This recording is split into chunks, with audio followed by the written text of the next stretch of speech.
What type of books do people read in spring? Are you a dunce? They read books about flowers. I think that people probably read about like romance and, light, happy things. Are you allowed to read books about death in spring? Absolutely not. In spring, we read books about delightful, joyful things. We read about flowers, rich descriptions of nature, and everything bright and beautiful. Hi bookflowers, it's Kristen from Perks of a Bookflower, and today I am delighted to be sharing with you 8 perfect spring reads. In these reads you will find a few children's classics, you will find some adult fiction, and you will find some YA middle grade. I've got a little bit of everything for you, so hang on to your bootstraps because we're about to get down to some serious business. The first few books I want to focus on are the ones that deal with beautiful spring nature, books that describe nature in such beautiful ways throughout their stories that it's whimsical and delightful and all the things that I think of in spring. So we're going to start off with my absolute number 1 recommendation for a spring read, the one that I think would best fit every single criteria, and that is Anne of Green Gables by Lucy Maud Montgomery. Anne of Green Gables is a story of the delightful Anne who is taken in to live with the Cuthberts and her adventures in a new town and a new house as she grows up and makes friends. The real heart of this story is our main character, Anne. The story would not be the same at all without her. She is always caught up in a daydream, and she looks at the world with such open positivity and wonder that you can't help but feel the same about the world as she does. So, because of Anne's delightful positivity and uniqueness, and because of the way that nature is so intricately and magically described in this book, I would have to say it is my most recommended book for spring. But I have more.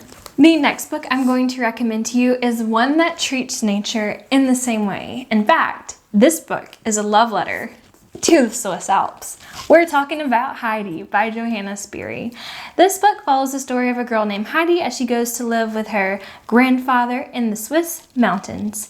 And there's not much conflict in this story, so you won't have to worry about getting upset. The most conflicted it gets is when Heidi has to go away from her grandfather for a short while, but she comes back. And mainly this story follows Heidi as she swoons over the Swiss Alps and her experiences there as she helps some of the neighbors who live around her and really spreads her sunshine to the whole world.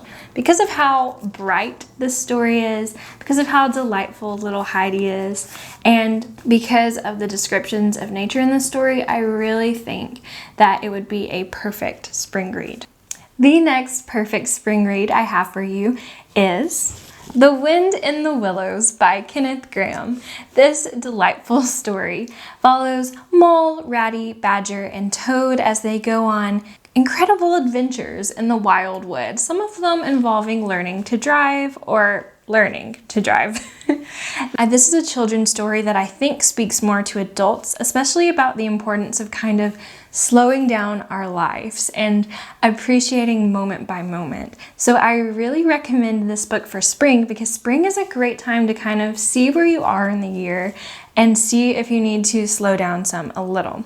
Also, whimsically written, gorgeous nature scenes, keeping along with that same vibe for what I think that we should be reading in spring. The next book I would recommend to you for a perfect spring read is The Secret Garden by Frances Hodgson Burnett.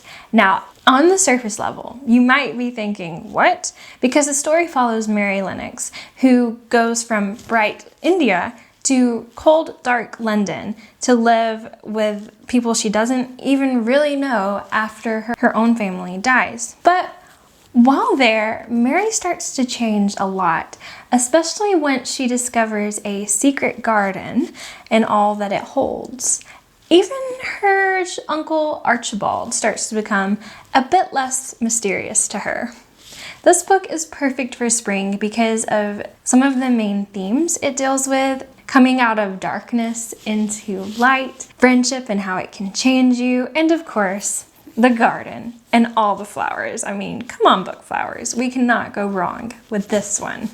All right, and that kind of ends my like middle grade whimsical sunny nature stories. The next few I have to recommend to you are stories that are kind of either lighthearted or funny in some way that I think that you can really appreciate in springtime. So the next one is Tweet Cute by Emma Lord. This book follows the story of a boy and girl who fall in love secretly without realizing that they're also Twitter enemies, competing over a grilled cheese recipe that one of them believes has been stolen. It's a rom-com, which is perfect for spring, but it has deeper undertones to it, and I didn't feel like I was just reading fluff and air. In fact, this story dealt a lot with coming of age and figuring out who you are and deciding who you want to be in life. That's a great thing for spring as well, but I think the rom-com nature and the funniness of it will also make it a perfect light spring read for you. Next, oh, be still, my beating heart. We are going to be talking, and I'm going to be recommending Heartstopper to you, the graphic novel series by Alice Oseman. Why is this book perfect for spring? Well, it's just perfect in general. I love it. But this book is perfect for spring because it deals with falling in love. Nick and Charlie are two boys who go to a private school, and they're very different. Charlie is a drummer who has come out, and Nick is a lacrosse player who has not come out yet. In this book, the first one, we follow their story of falling in love and all of that consists of, and it's just cheerful and sweet and golden and the perfect spring read. So I'm not one for recommending a book that is simply fluff.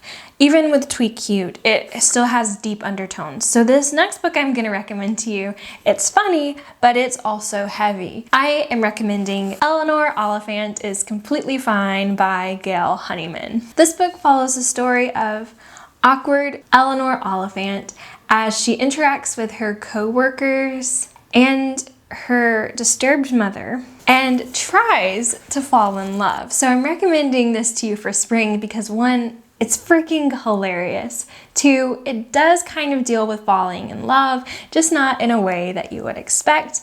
And three, I still think it has so much substance that while it is light enough in some places, it also will grab and pull at your heart, making you all snotty. And spring is a time when our allergies can act up and be snotty, so that's another reason why you should read it in spring. People won't know you're crying. They'll think you've just been sniffing the roses. And the last book that I am going to recommend to you that is perfect for spring is the Jane Austen Book Club by Karen Joy Fowler. This story follows a group of ladies who host a book club where they read Jane Austen books. Oh, I said ladies, but there's a guy too. He's important. And it gives you a little slice of life of each of their own lives, while also how they interact at their book clubs and how reading Jane Austen changes them. And it's just funny and wholesome and interesting. It's great if you love Jane Austen. It's great if you love book clubs. But why I think I really love it is it's kind of just one of those like Guernsey Literary Potato Peel Pie Society, where you get a glance into lots of other people's lives and see how they change because of books. As a book lover, I adore that. If you're watching this video, you're a book lover, and I bet you would enjoy that too. And because of its comical nature and lightheartedness, I think that it'd be a perfect read for spring. All right, book flowers, and there you have it. Those are the 8 books that I'm recommending to you that I think are perfect spring reads. If you like this video, be sure that you hit the like button. In the comments below, let me know if you've read any of these books. And also, I'll start a thread where you can list your own perfect spring recommendations as well, because book flowers unite. We're all in this together. And if you haven't subscribed yet, go ahead and hit the subscribe button. I post new videos every Wednesday and Saturday and have so many ideas lately that I'm thinking of doing another day, but we'll see. And yeah, that's gonna be it for now. Thanks for stopping by. Bye.